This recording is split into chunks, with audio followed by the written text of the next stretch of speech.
Here comes the man in black.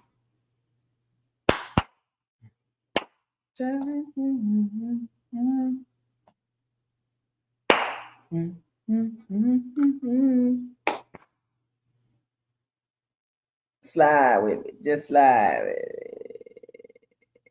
They go all. Hey, what's going on, everybody? Welcome to Buckle's Locker. Subscribe to the channel, like the channel, share all the videos. Don't forget to hit the notification bell icon to notify you all new videos that's posted on this channel. It's all right. It's okay. It's all right, Bucs fans. Keep your head up. Keep your head up. Ring ding dong. Ring the ding ding ding dong. One more down. Ding ding ding. One more down.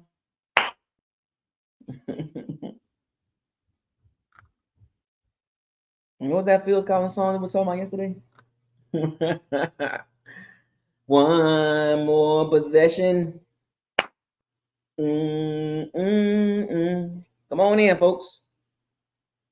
Man, we let one slip away. It's all right. Let's get to it. You know what I'm saying? I'm gonna let everybody get themselves together a little, late early evening, late evening, mid evening, one call it. You know what I'm talking about? What they do? Okay, we got a loss. What they do? We can't win them all. I'm kind of glad we lost the game, so now we can get rid of the 17-0 crap. What they do? You know what I'm saying? The Bucs fell in the deep hole. They dug themselves out and they lost the game. What they do? What they do? It happens, folks. You know what I'm saying? It happens. Don't get mad at me. I didn't want to get I wasn't the one out there punting the ball, you know what I'm saying? But we got some key moments to talk about. Some Baker Mayfield's performance, injury impact. You could tell like neither team was at 100%, and we can probably, most likely we'll probably see them down the road. You know what I'm saying? Like in the playoffs, we'll see them again.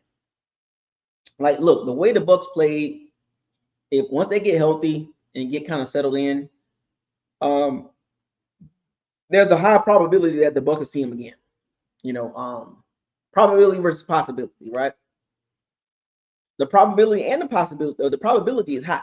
The possibility is high as of now. Remember, the season is played in quarters and halves, right? You got first quarter, second quarter, third quarter, fourth quarter of the season in 4-game stretches, right? So a lot of Bucs fans should be proud of the Bucs. You should be proud of the Bucs putting up the type of performance they did and able to fight back into the game. Granted, they lost. It's okay. One more possession.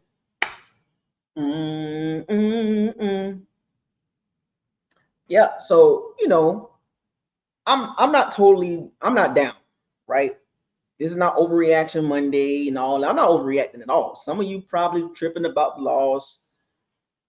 Probably had you probably feel like the Bucs should have won the game, and you have every bit of right to feel that way. We always kind of like, wait a minute, the Bucs can pull this out, right? If they stay the course, right? Get themselves together, get their bearings right. But for the totality of the game, the Bucs were not locked in 100%, right? But they fought back valiantly and they did a great job getting back into the game. Momentum is big for the Bucs. The Bucs, one of them teams where they need momentum to perform well. So these first 4 games, this first quarter of the season, you saw a team that's resilient, that will fight back, that's not going to go down without a fight. Right? At least at this point in the first quarter of the season, we know the Bucs are not just going to lay down. Baker's going to fight, and then once Baker starts fighting, everybody else is going to fight with him, right? And that's a good thing for the Bucs moving forward. You need that type of team to go far in the playoffs. You could be down 31-10. And we saw the Bucs was down 24-6, got punched in the mouth. Got punched in the mouth. And it was looking crazy at the beginning. This is going to be one of them crazy blowouts? No. It was not a crazy blowout. The Bucs were able to find themselves and get themselves together in the second half. Right? So that's the bright side. But let's talk about, some game flow, some key moments. You know what I'm saying? Let's kind of like talk a little bit. Like, y'all see my hashtag, right? Y'all see the title of the video. Bucs fall short versus the Eagles. Missed chances. Mayfield magic not enough again. At some point, I knew at some point of the season, right, that the Mayfield magic at the end gonna fall short. And teams will take notice of this. Like, teams will know that, hey, if we get up on the Bucs, we know they're gonna make a run. It's like basketball. The Bucs gonna make a run, and we just got to make the key plays during this run. I think that's what happened with the Eagles game. The Bucs made a run. It's like a team, like, anybody watch NBA, if you up 20 points in the NBA or even college, that's not safe. The NFL is like that now. Remember back in the day, when you get down 21 points, give up the sticks. But now in today's NFL, with the offenses have been modernized, the traditional offense, you down 20 points, you done. But in today's modernized offense, the 707 version of the offense with pads on, you can come back from 20 points. 15 points is not a big lead in the NBA. You know what I'm saying? So what the Bucs did, the Bucs went on a run. The Bucs went on a run, and the Eagles was trying to fight back. In the midst of fighting back, they hit a couple 3-pointers. A couple first downs. They got a touchdown. And they held on. That's like the lead is 105-85 in the fourth quarter with 6 minutes left. And then they end up winning the game 110-105. 110-107. That's to me, when I watched that game, I watched it a little bit today. I watched it again. That's what pretty much happened.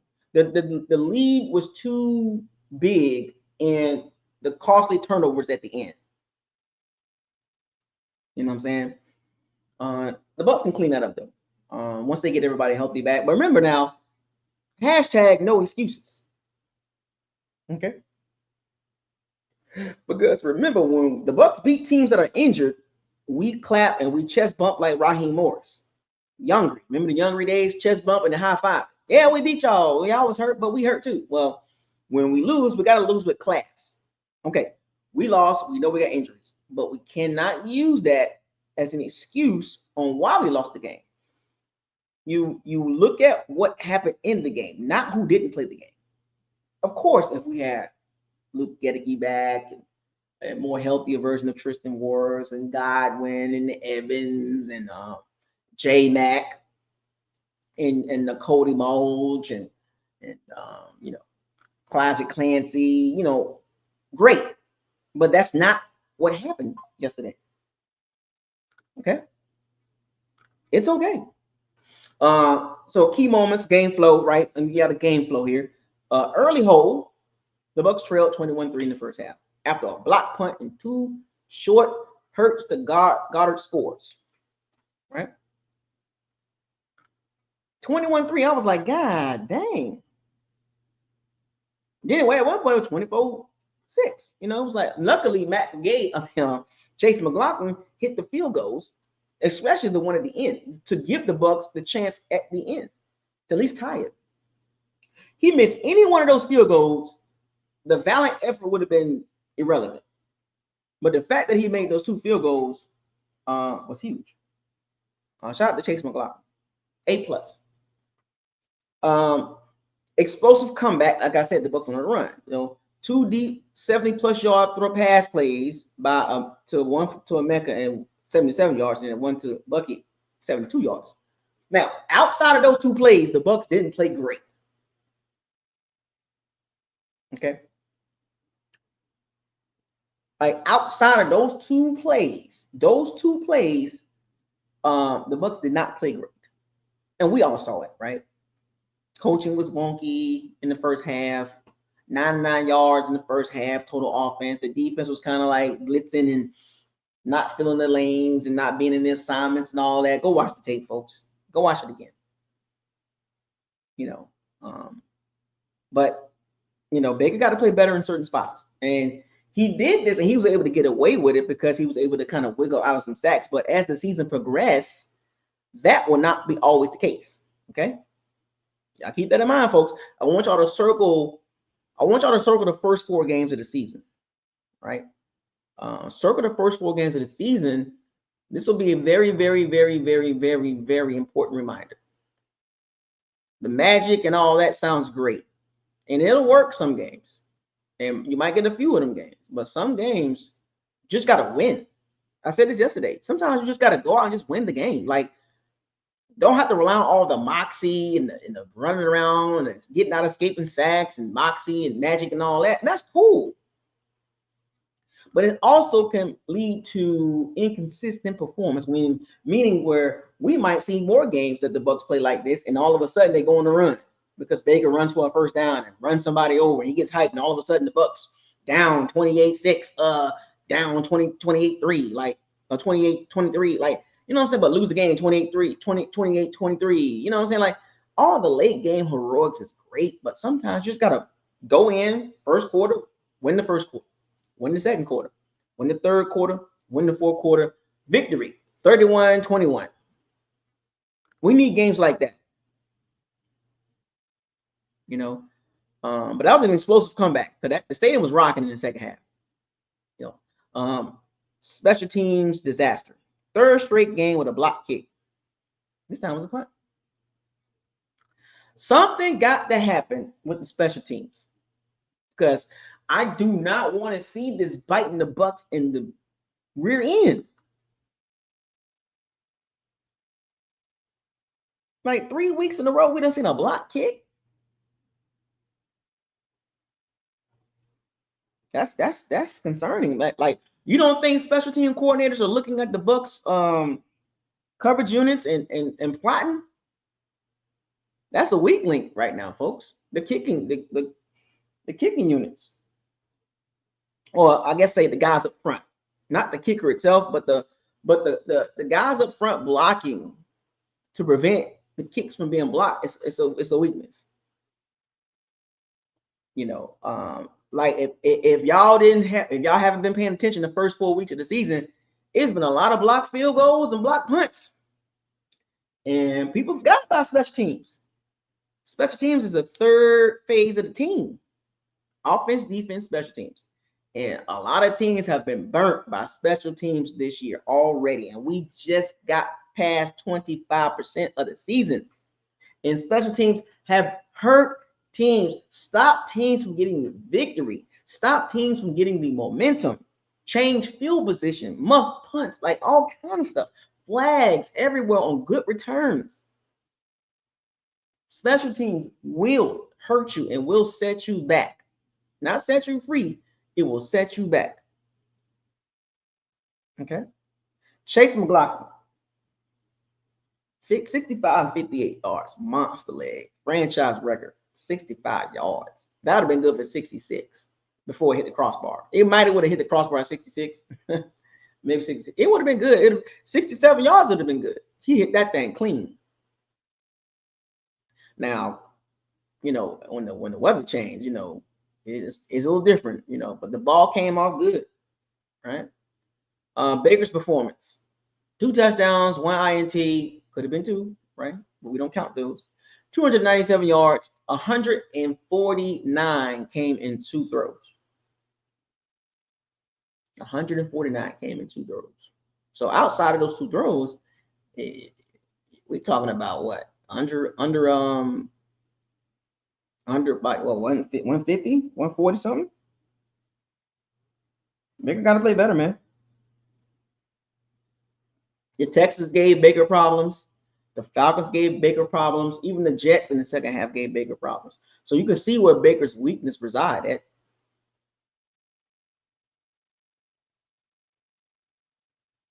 You know what I'm saying? Like, you can see where Baker's weakness reside at. He's a nifty scrambler. You know, he can be a little overachieving when he scrambles. Okay. Two quick scoring drives and a red zone interception in the late fourth quarter that kind of sealed it. That was a backbreaker right there. That was because you could have tied the game right there. That stung us right there, man. You know, that interception, man, that was tough. Because nobody wants to see that. You know what I'm saying? That was real tough. You know, like I said, the Bucs will be fine. It's just Baker got to know when to take what the defense give him. Trying to do too much. But teams will adopt. Teams will adopt to Baker scrambling. They will adopt to it. Oh, I'm sorry, not adopt. Adapt. Teams will adapt to Baker's tendencies. Do not think teams are not watching this. You don't think Mike McDonald and the Seahawks is watching how Baker kind of navigates through the pocket and what he likes to do in the pocket. Remember, Baker's not tall, so a lot of times he has to scramble to see the seat. You know what I'm saying? But that's not a thing to be winning games on.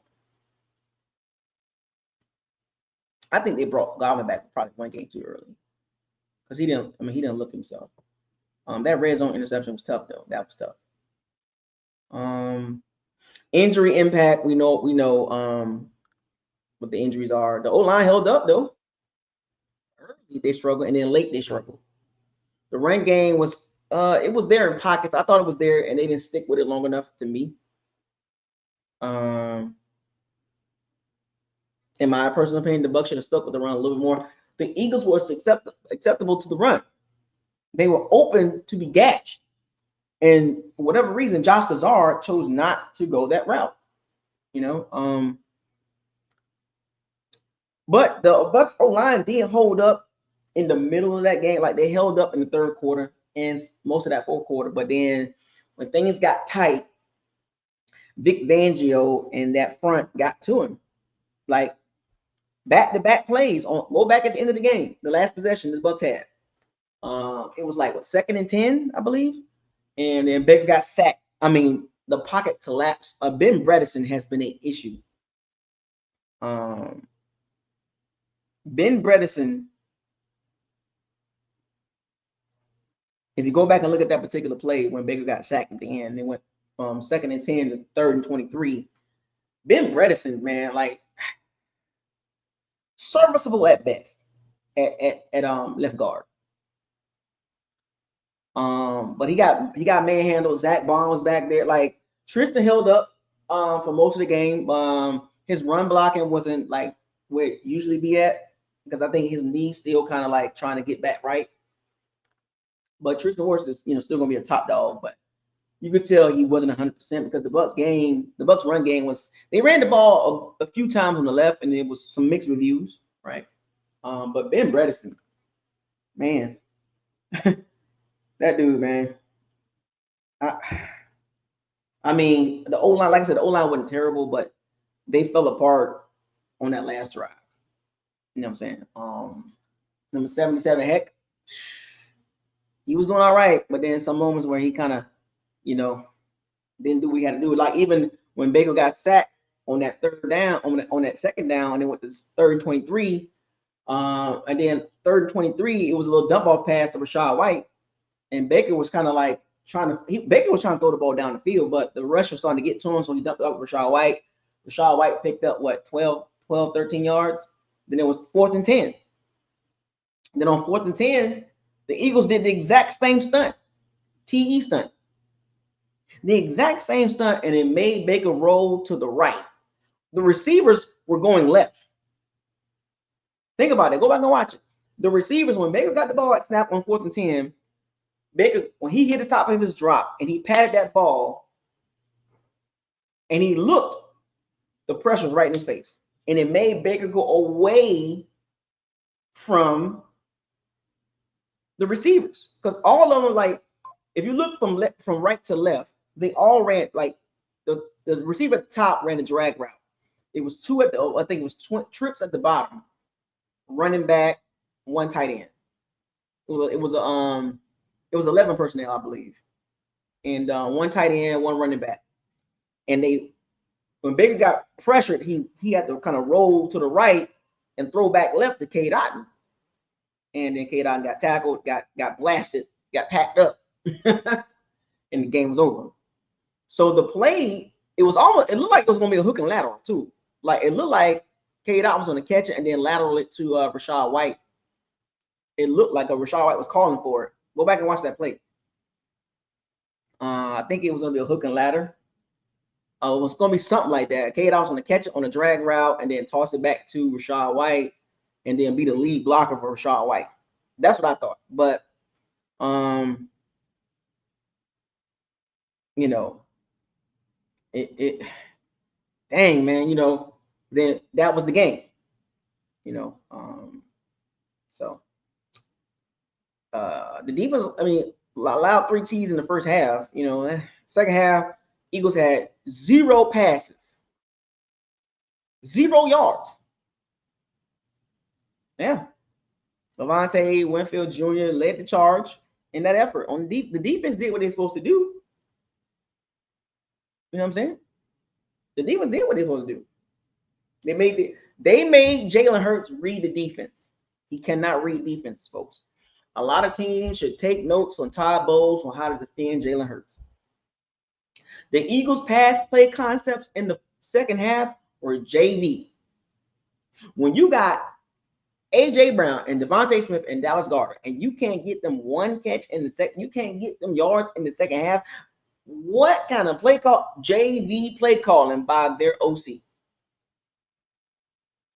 You stick any quarterback in that situation. You put Baker Mayfield on the Philadelphia Eagles Super Bowl consistently. You know what I'm saying? With those weapons and that running back, he got the best running back, one of the top O-lines, a top duo receiving core, a top 10 tight end, and you only have 150 yards passing, no yards in the second half.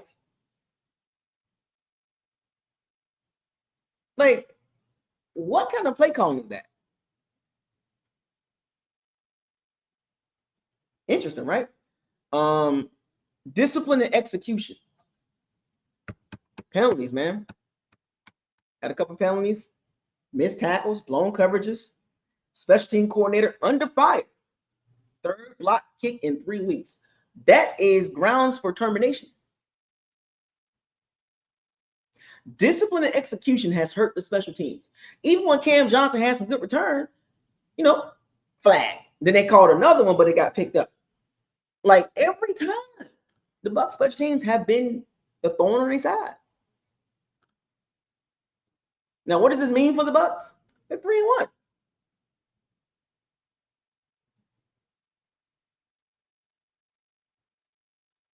Three and one. I wouldn't hold my hand down on that. You know what I'm talking about? It's the first loss. It happens. Get it out the way. They finished the first half of the season or first quarter of the season 3-1. You can't get no better than that. These next 3 games are against tough teams that are going to, man, the Bucs got to stay healthy, man.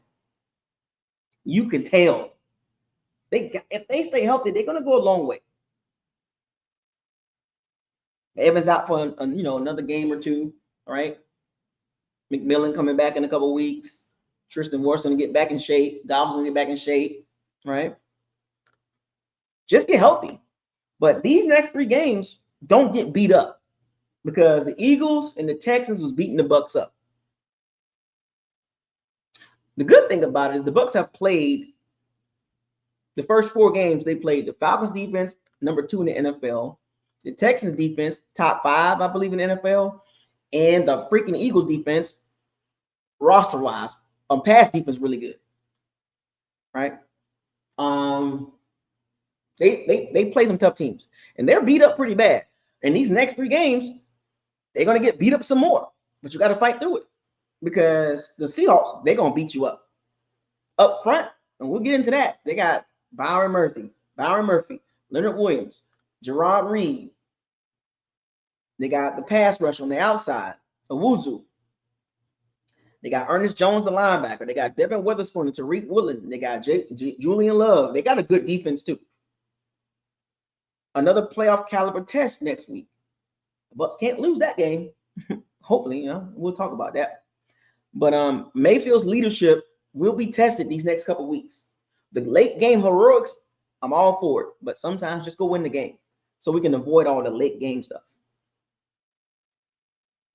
He's explosive, but he's a high risk, high reward type quarterback. He's had about several turnover worthy plays. He had 3 of them yesterday. One was pick, a drop pick, and a fumble. Actually, 2 fumbles. So that's Baker Mayfield for you. These next couple, all 3 defenses get after you. And will the Bucs be able to hold up and not get beat the hell up?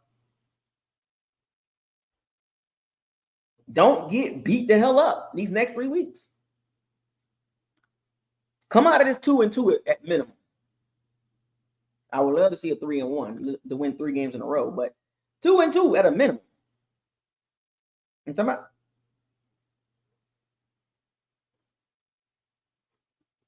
Urgency will happen these next 3 weeks. And every single one of these teams have tough defenses, and the Bucs got to get tougher on offense, meaning run the ball. Run the ball. Establish the run. Get physical up front now that Tristan Wirfs back. Graham Barton back to center, which I think he should be a guard. Leave Bredesen at center. I would love to see the Graham Barton and Tristan Wirfs left side type setup. The Bucs need a true center.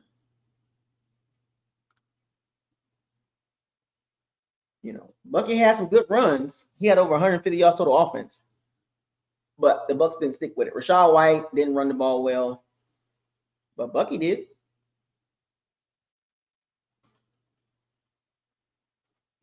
We're going to see what happens, man.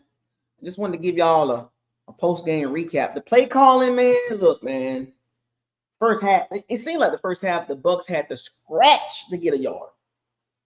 They struggled to get 99 yards in the first half. Meanwhile, Liam Cohen got the Jacksonville Jaguars 3-1. We ain't gonna talk about that though. I hate Liam Cohen. He's terrible. I wish hell upon him. Jacksonville Jaguars 3-1. One thing for sure, 2 things for certain. Liam Cohen is better than Josh Kazar.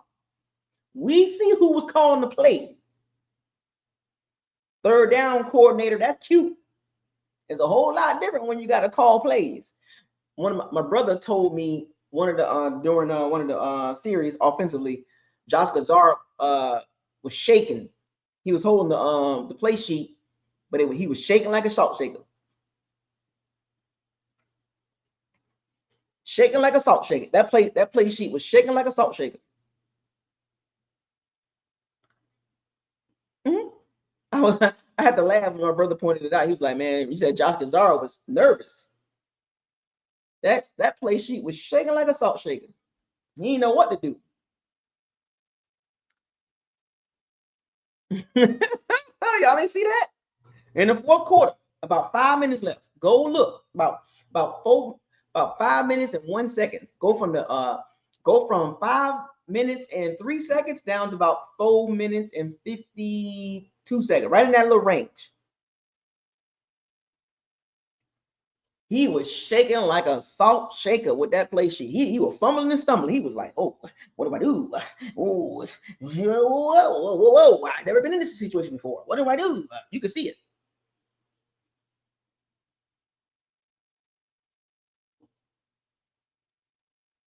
You can see it. I mean, he was struggling in those crucial moments. This is where you saw a veteran defensive coordinator against a rookie OC.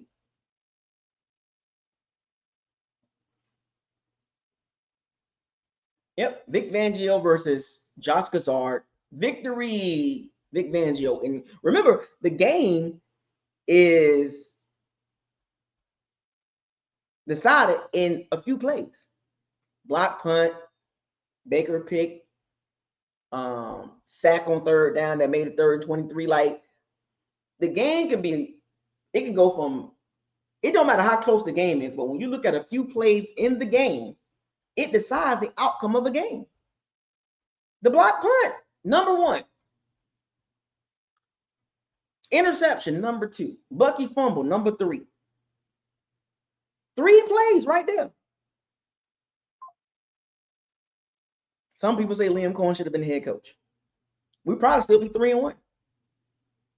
Well, we might be 4-0. I don't know. Tom Post has not done a bad job, but people wanted Liam Cohen as the head coach. The Bucs said no. We're gonna see how that turned out, folks. We are going to see how that turns out. The Bucs picking Todd Bowles over the younger Liam Cohen. Stay tuned for that. Stay tuned for the outcome of that, folks. Jacksonville Jaguars defense looked good. The offense running the ball well. Travis Etienne refound himself. Trevor Lawrence still mediocre at best. Liam Cohen is doing his best to work with Trevor Lawrence.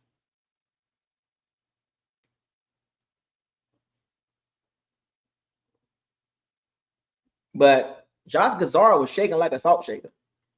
I was like, damn, bro.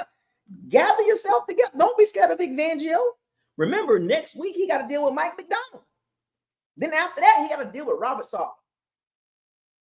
Then after that, he got to deal with Kelvin Shepard, the Lions defense. And you see what Aiden Hutchinson doing right now. Oh, yeah, I will say this. Somebody made a great point. Mr. Boogaloo J, offensive head coach will do a lot better with this roster. That is true. That is true. I would agree with that. Offensive coach would definitely take the Bucs to another level. Defensively, I just think they have a cap. I think the team has a cap with Todd Bowles. Like Sean McVay,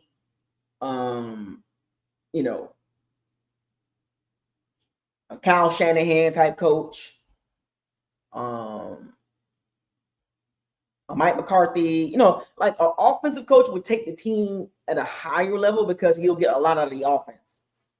Shane Steichen, you know what I'm saying? They can get a lot more out of the offense because 99 yards in the first half, it's not good enough, right? You got to score points in today's NFL. Modernized football, score points. You got to score points. And so funny, the Bucs are top 10 defensively. They're top 10 in the defense. Stopping the run and against the pass. Against the pass, they're number 10. Against the run, I think they're number 3. They're overall top 10 defense, but the scoring differential, they're like 20 points per game. I think like they're 21st. Offensively, they're like passing-wise, not great. Rushing, they're not great. So offensively, they're struggling. Defensively, they're doing very well.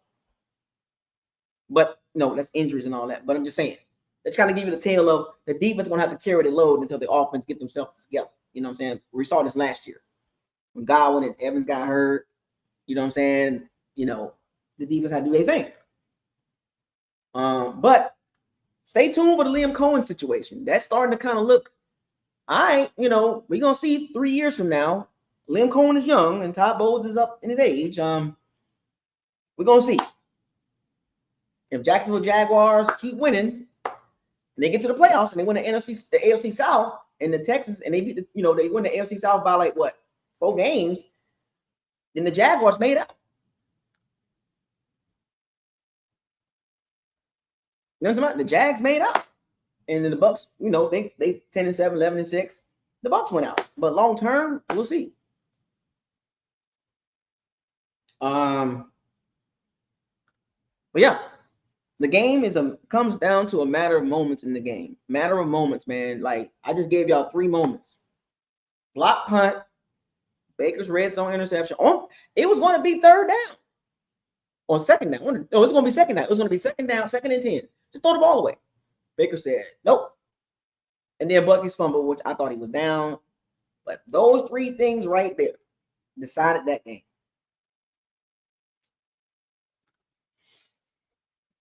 Yep. There's no way around that. You know? I mean, remember I told y'all, luck can only get you so far. Josh Cassar got to tighten up. Mike McDonald. Mike McDonald, Robert Saleh, and Kelvin Shepard. 3 defensive coordinators. One's a head coach, one's a DC, the other's a DC. Back-to-back games. It's going to be a problem. It's going to be a problem. And last but not least, I want to give a shout out to our young players. And particularly in the secondary. Rookies. Jacob Parrish, Benjamin Morris. You can see why Todd Bowles was ready to move off at 35. And 35 said, "Nah, I'll take a pay cut." That's why they was ready to move off at 35. Oh, by the way, 35 got hurt.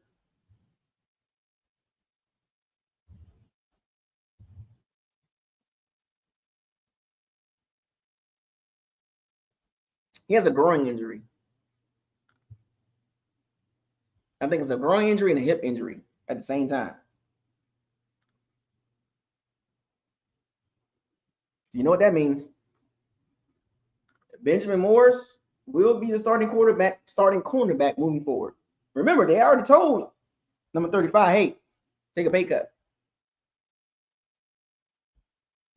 So moving forward, we haven't got to worry about 35 no more, because if he hurt, that's cool. And when he gets healthy, that's cool too. He could be the backup, because they was ready to trade him. And they still might trade him.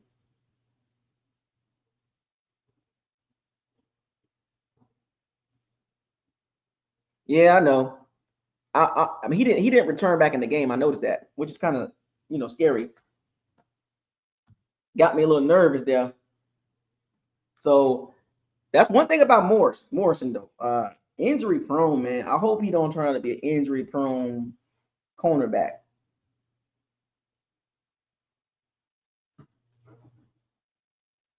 Because number 35 was like that too.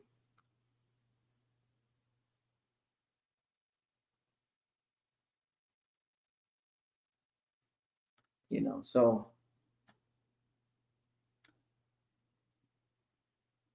let's do some questions, some Q&A real quick. Y'all got any questions for me before I get off this? Let's do a quick little Q&A.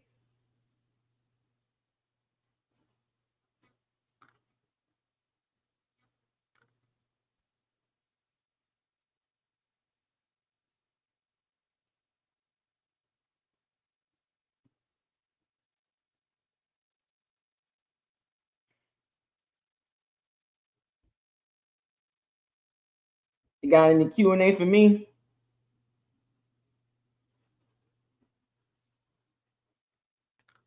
As I close this out, what's the Q&A? What y'all got for me?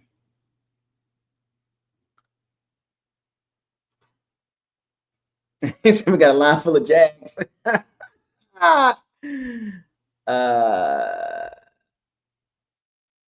Let's see. Thoughts on XRP? Thoughts on XRP? You better grab it while it's under $3. I'll tell you that much. Grab it under $3. Buy XRP under $3. It's about to get an ETF. Those of you that don't know, exchange trade fund with the asset managers, Fidelity and all that, Charles Schwab and all that. That means institutional money, 401ks and pensions and foreign exchanges and all that. And that price will go from about $3, well, $2 and some change, $2.90, $2.98, $3 and some change, up to about $6, maybe $7. But yeah, better get on some XRP. Screen game. Man, non-existent, bro. I brought that up yesterday, man. Screen game, dog. That's wild, man. That is non-existent. That's unfortunate. Let me see. They need some more screens though. Need some more screens. Zebra, Jabba. All right, Buckos. Feeling better after the Eagles game more than the Jets game. Yeah, I do. I actually feel a lot. I believe I'm a lot better now than the Jets game was weird. The Bucs could have lost that game too. The Bucs business. They've been escaping. When I tell you, the Falcons game, the Texans game, Baker should have been sacked. Like that was a pure sack.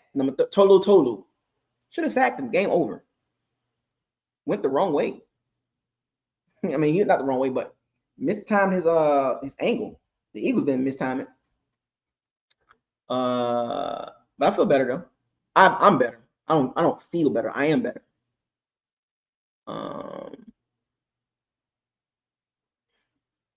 Having motion jet. Do you think the pass rush competitive enough to win us a playoff game?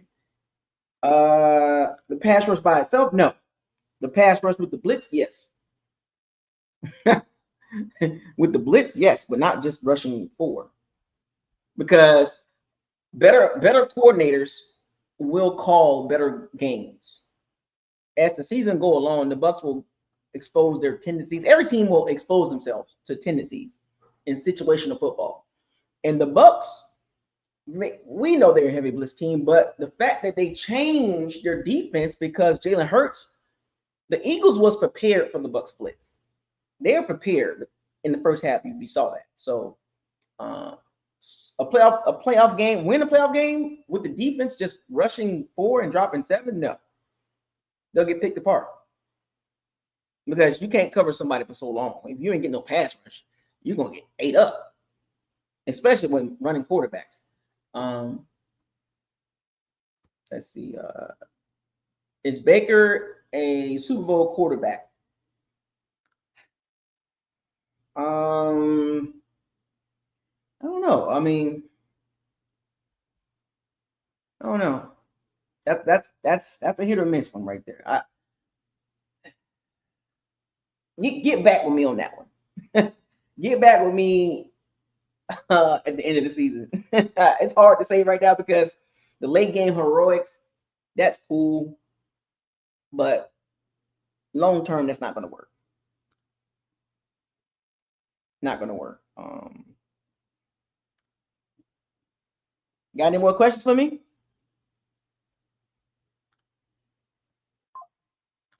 Let's see.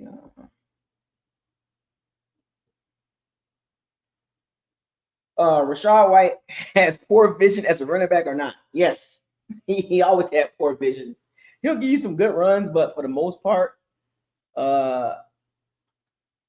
he don't have great vision. His vision has always been questionable.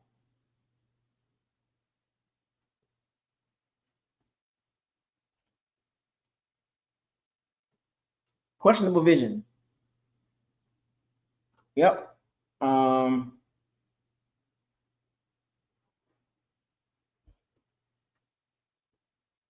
Any more questions?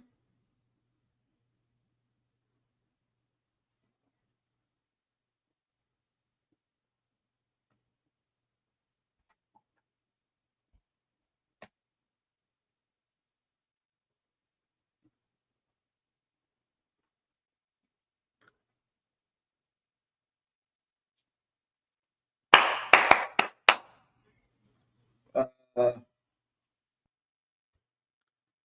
Cody, what's up, man? Do you see us making any trades or for free agent pickups?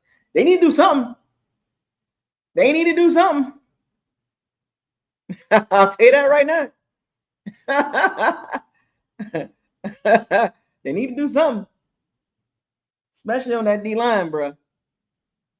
I'm trying to tell you, man. We saw it yesterday. We got a couple sacks, but outside pass rush will depth. I think Greg Gaines hurt. You know, like man, we need some on that edge, man. We got to get someone at edge. We need some more. We need some more depth on that edge.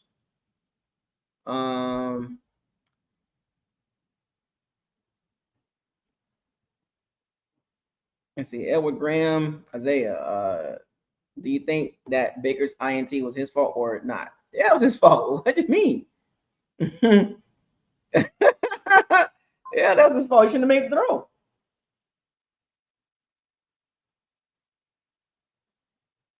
You shouldn't have made that throw. Like, why would you make that throw? Both. Matter of fact, the first one that he could have thrown to Cooper Dean DeJong, once again, a guy that the Bucs could have drafted, but the Bucs said no for whatever weird reason in the first round. Bucs said no to Quinyon Mitchell. The Bucs said no to Cooper Dean DeJong.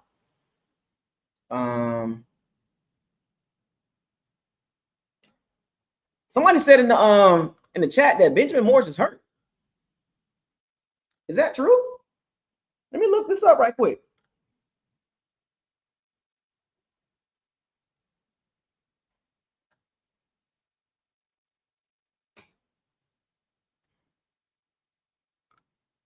Sal, what's up, man? Sal said, how did the NFL give us double-header bum games on Monday Night Football? Man, they should have flexed that. They should have flexed that. Oh, Benjamin Morris is hurt. Oh, Lord. I thought it was just like a little knick-knack.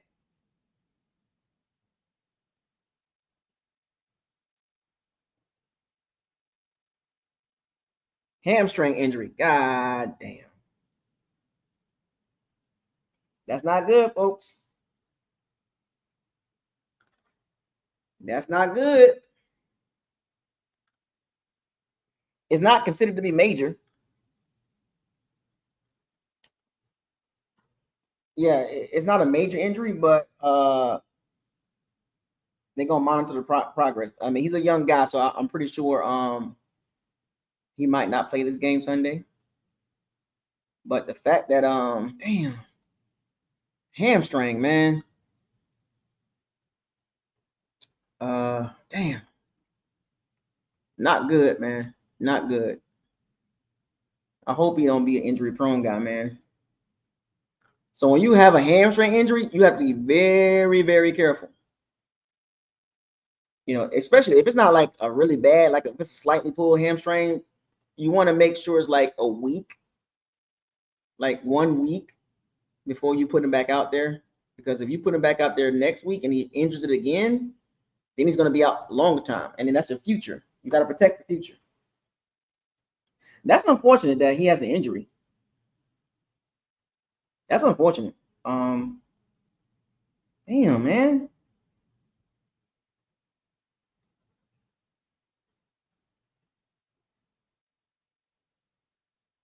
God dang, man.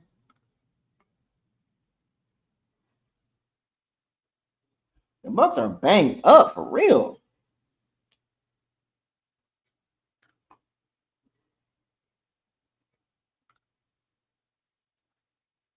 Dang, Dean left. Number 35 left the game with a hip and a groin, and Benjamin Morris hamstring issues.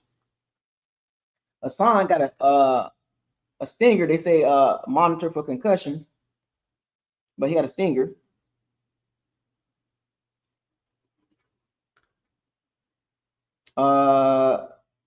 Bo said he's a little concerned about the Bucs cornerback position without both Dean and number 35 and Morrison. They asked him about Greg Gaines. He said, we're running out of bodies.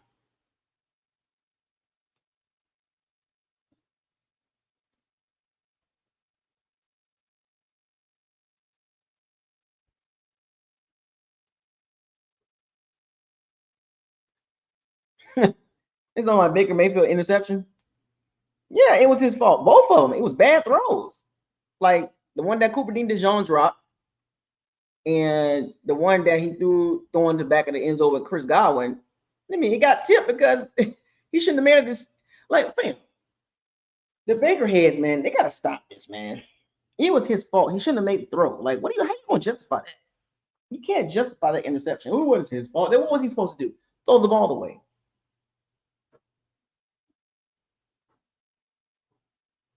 It was bad throws. Cooper DeJean literally dropped the interception. Dropped it. And then the one he threw in the end zone, yeah, it got tipped, but you 6 foot and you making a throw like that on the run, cross your back, like what you doing? Just throw the ball away. Quit trying to make something out of nothing. Just throw the ball away. What you mean? It wasn't his fault. That's the Baker Bros. You know, the Baker Bros. You know, no, Baker can't do anything wrong. Baker Bros. The minute you say anything about Baker, well, they're gonna be like, "Oh, you hate the Bucs." I don't deal with Baker Bros. I don't deal with them because they're not really fans of the Bucs. They're fans of Baker Mayfield. It's like Tom Brady. Like people didn't care about the Bucs. They cared about Tom Brady. Same thing with Baker Bros. It's hard to talk to a Baker Bro because they will not admit that, you know, Baker didn't play well. Like the ball was tipped, and then if you look at the trajectory, even if it wasn't tipped, it was still going to get probably intercepted because Makuba was coming right there. It was 1st and 10. There was no need to make that throw. What you mean it's not his fault? That they said it's not his fault. That's asinine.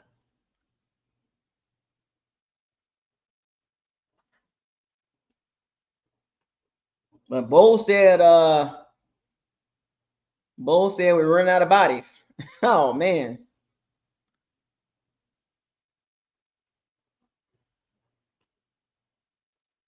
Bucky Irving getting the MRI.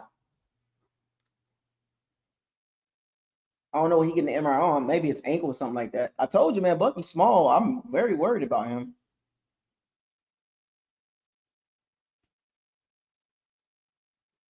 Greg Gaines got a pectoral injury.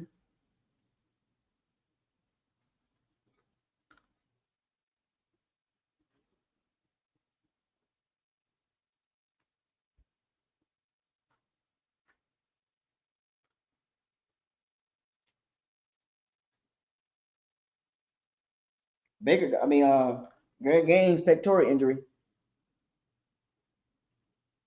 The Bucs training staff, man, Jesus Christ. Man, the Bucs tried out Josh Hayes at cornerback. We in trouble next week. Well, we got Jacob Parrish.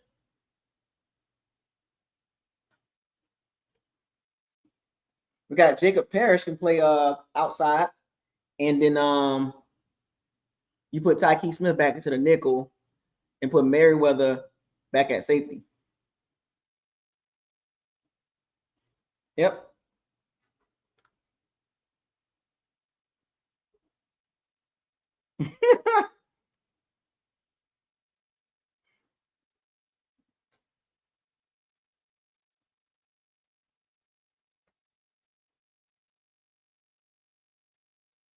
Dangerous, man. The Bucs are trading. They're nice right now. And then we about to play some hard teams too.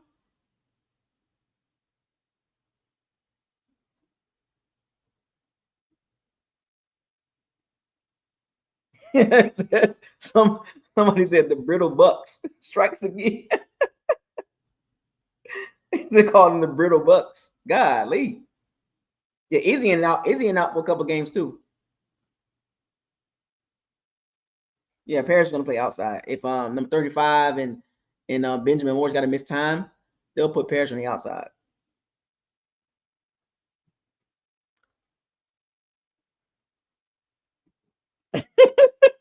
Call them the brittle Bucs. Dang, man. Don't call them the brittle Bucs.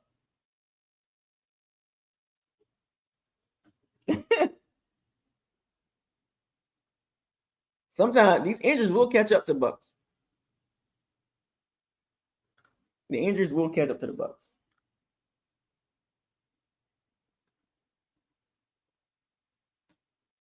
Yep. And it's the worst time to have injuries, man. I think Bucky might have got nicked up too.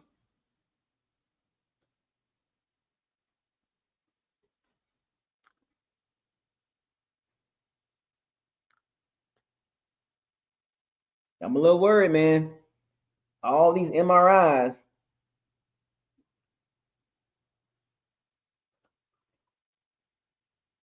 These injuries, man, like no excuse, but golly, man, these injuries are piling up.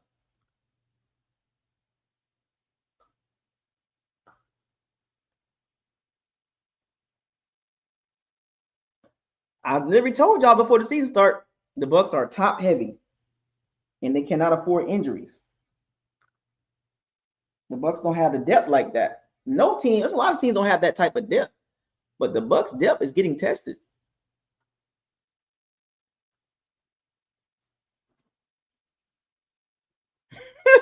I know one thing: teams do beat up on the Bucs though. The brittle Bucs. Yeah, man, it was a dude. Like I was reading the comments on the online. They call them the brittle Bucs. I was like, dang.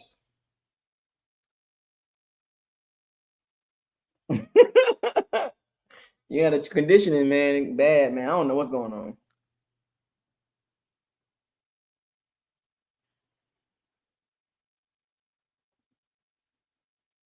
Even the Jets beat up on the Bucs a little bit, pretty hard too. Like the Texans, look, the 4 straight games the Bucs got beat up.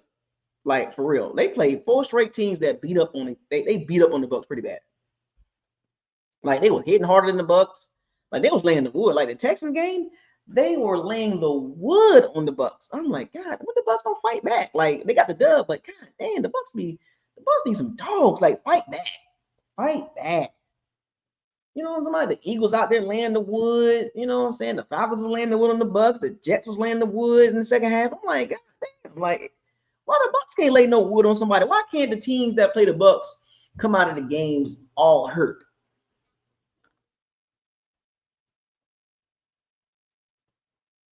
I want to know that part. How come the Bucs don't play teams and when the teams say, when you play the Bucs, boy, you better buckle up the chin strap because they be laying the wood.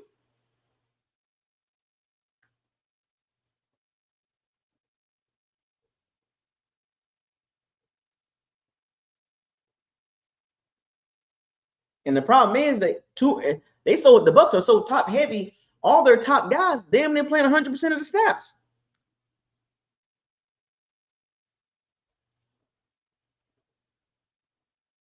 The Bucs had 6 guys on offense, including Baker, play 100% of the snaps.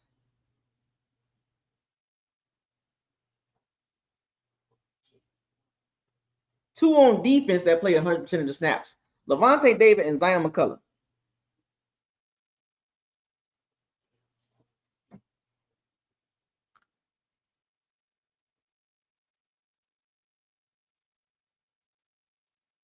They got they got guys playing way too many snaps.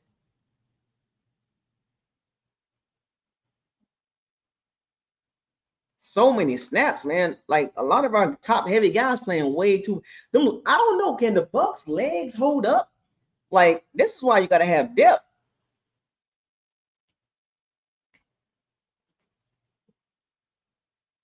I seen Tristan Wirfs helping one of the Eagles off the ground. I'm like, Tristan, don't do that. Don't help nobody off the ground. Too many nice guys. Leave his ass on the ground.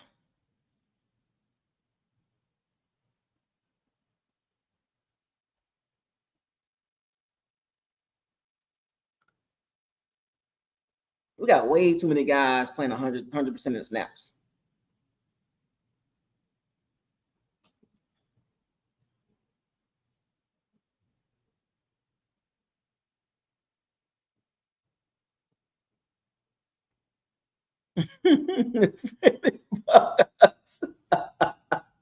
Oh man, the Bucs got to be stopped being so damn nice.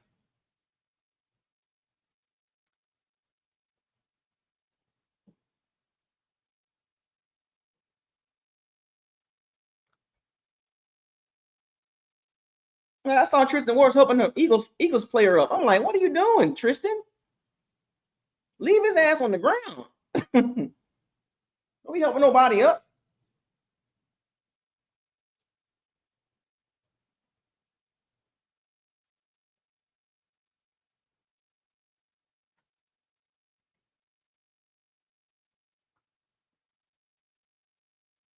Every team the Bucs played these first 4 games have beat up on the Bucs.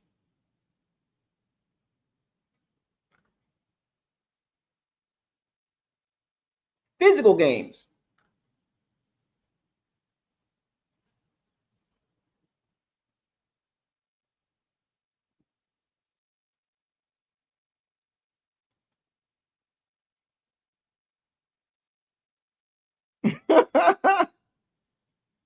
Friendly Bucs. Don't help nobody up. Leave their ass on the ground.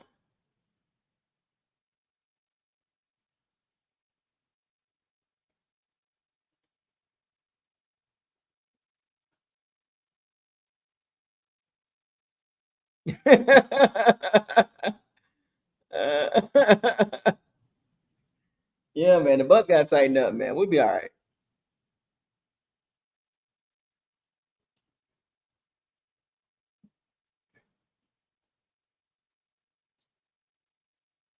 Helping people up. Stop that. The brittle Bucs and friendly Bucs. Stop being so friendly. Punch people in the mouth. What's up, DJ?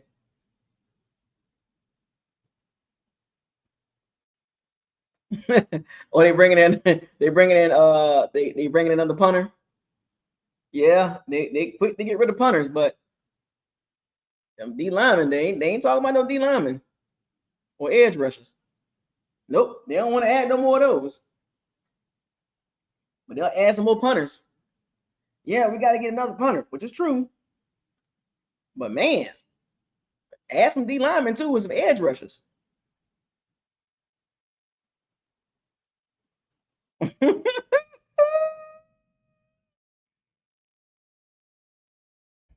Hey, King Cook, Luke Geddick is coming back in a couple weeks, man. 2 more weeks. We'll be all right.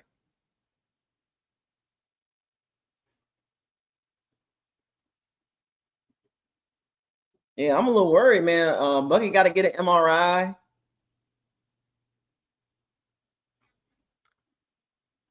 Todd Bowles said we're running out of bodies. And then this is the worst time to be. This is the worst time for that to be happening because now we got to face 3 straight teams that are physical. 3 straight teams that are physical.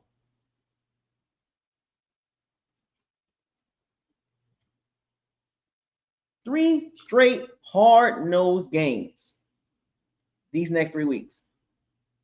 The Bucs are going to be one beat-up team, and the Bucs are a small team defensively. Defensively, the Bucs are small. Outside of Vita and Diaby and Logan Hall,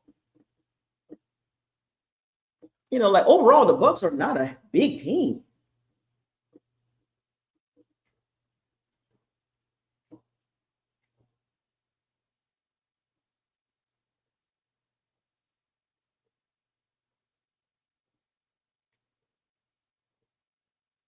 And they're more than likely playing the Seahawks on the road. That's going to be another bang, bang, bang type team. They're going to beat us up too. The worst time to be hurt is early in the season against hard teams. But the Bucs are rebound. They'll be all right. Second half of the season when they're playing the Dolphins and Panthers, they'll be all right. Yeah, Logan. What's your thoughts on Logan Hall?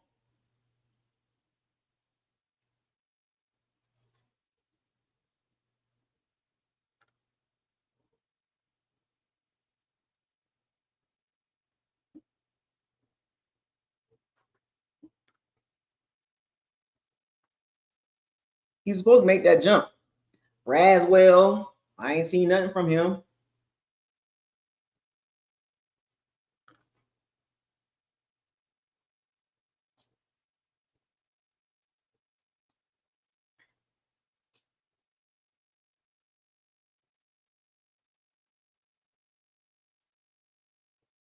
Like I ain't seen nothing from Braswell. Bowles said Braswell doing good. He getting close, but on tape, nah, man, I don't see it.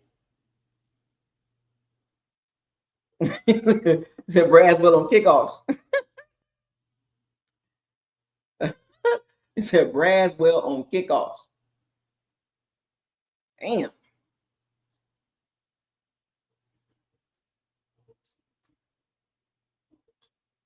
Braswell on kickoffs, man. That's bad.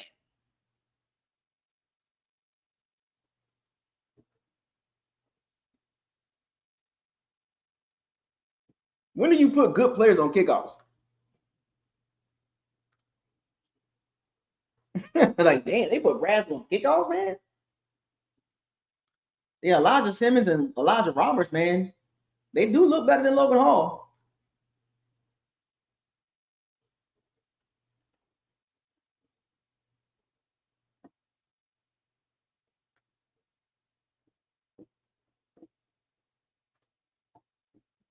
Like, like, where do you put like special teams are for like your third string players, your backups. Well, he's a backup, but I'm just saying, but a second rounder on kickoffs?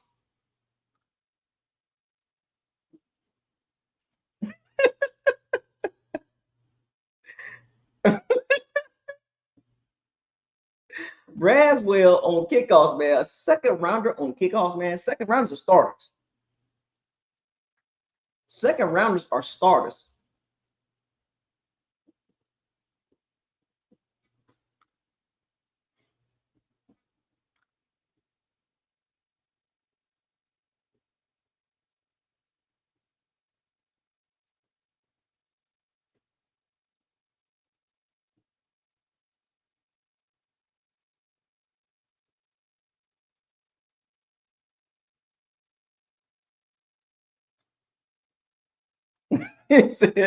Another joke. Y'all think Braswell another Tryon? Yeah, man. But anyway, y'all over here making jokes and stuff, man. Yeah, Lane Johnson got hurt, and then the Eagles lost their right guard, Steen, and Eagles O line still kept it moving, blocking.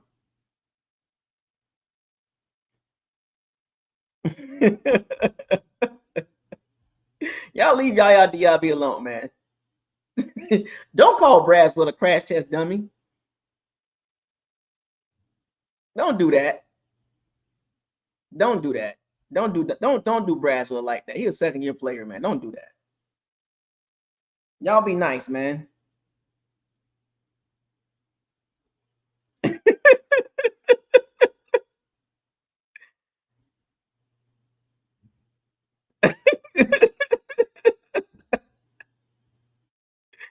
Come on, man. Don't do that, man.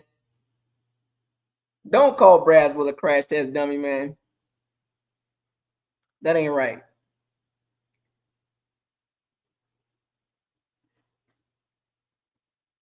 I told y'all about Hassan Reddick going against Lane Johnson. He did nothing. Absolutely nothing.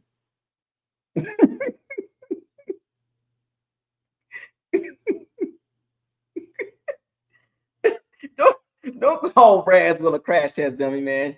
Don't do that. You're a second round pick, man. Don't do him like that, folks. Y'all be nice. I told y'all Hassan Reddick wasn't gonna do nothing against Lane Johnson.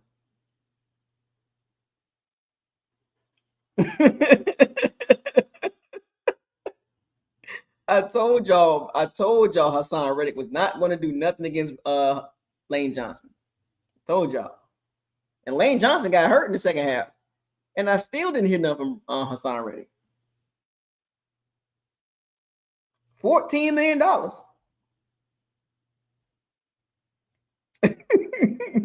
$14 million, bruh. Like, I ain't seen it.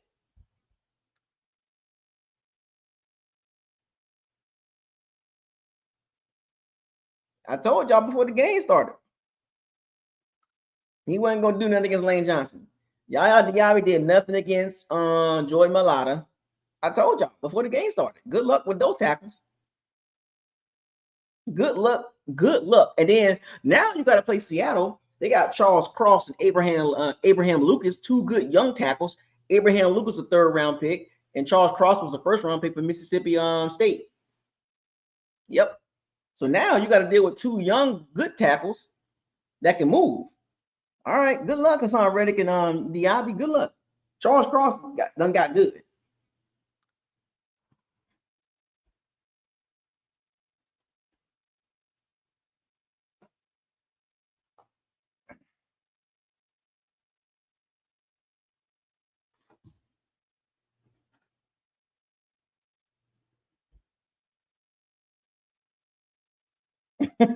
So y'all said Brad's gonna crash test dummy. Y'all wrong for that, man. Don't do that. Almost DIB. No, don't do that. Don't give him no names like that, man. Come on, man. They're too young for that.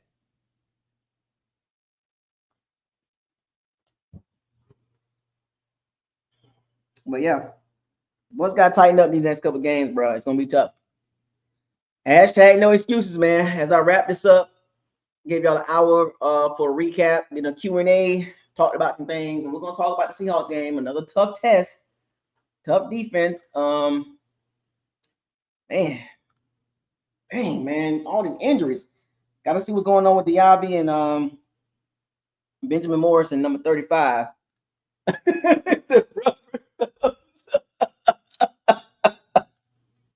Y'all gotta stop, man. The Bucs are 3-1, man. Y'all not happy with that?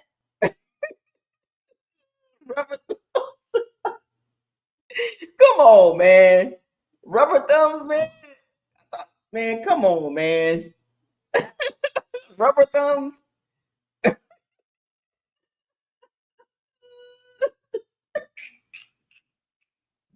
His name is Burnt Toast, man. It's not Rubber Thumbs or Mr. Glass, man. Good Lord, man. Y'all wildin', dog. Anyway, shouts out to all the piracy bands, man. Thank y'all for joining, man. Y'all funny as hell. One thing about y'all some damn comedians, man. Is that Rubber Thumb? he said Rubber Thumbs.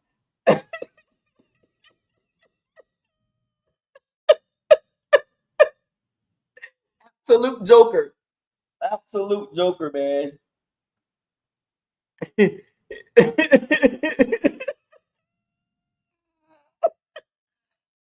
The Bucs are 3-1. Y'all acting like the Bucs are the Cleveland Browns or the New York Giants. Golly, man. I'm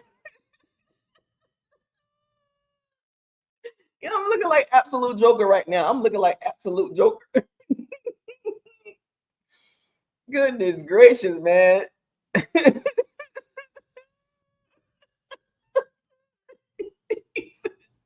Yeah, y'all the zero.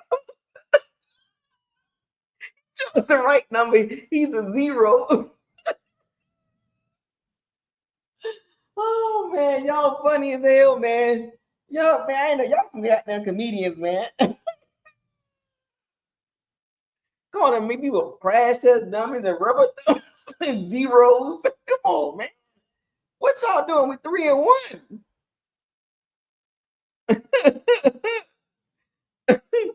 Oh man.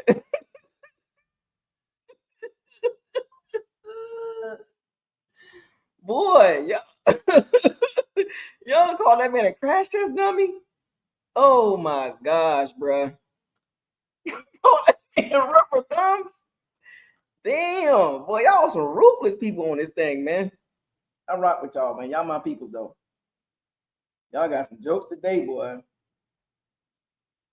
I ain't gonna hold y'all today, boy. Y'all funny as hell. Call that man a zero. God damn.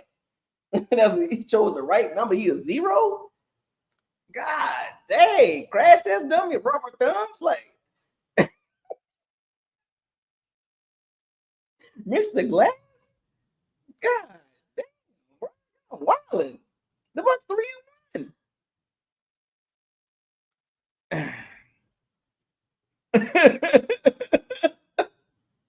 The Bucks are 3-1, man.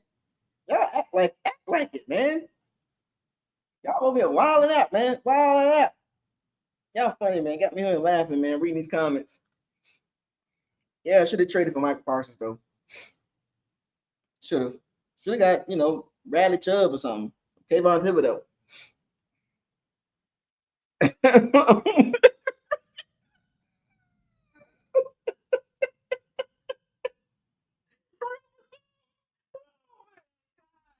Yeah, like, y'all wilding, bro.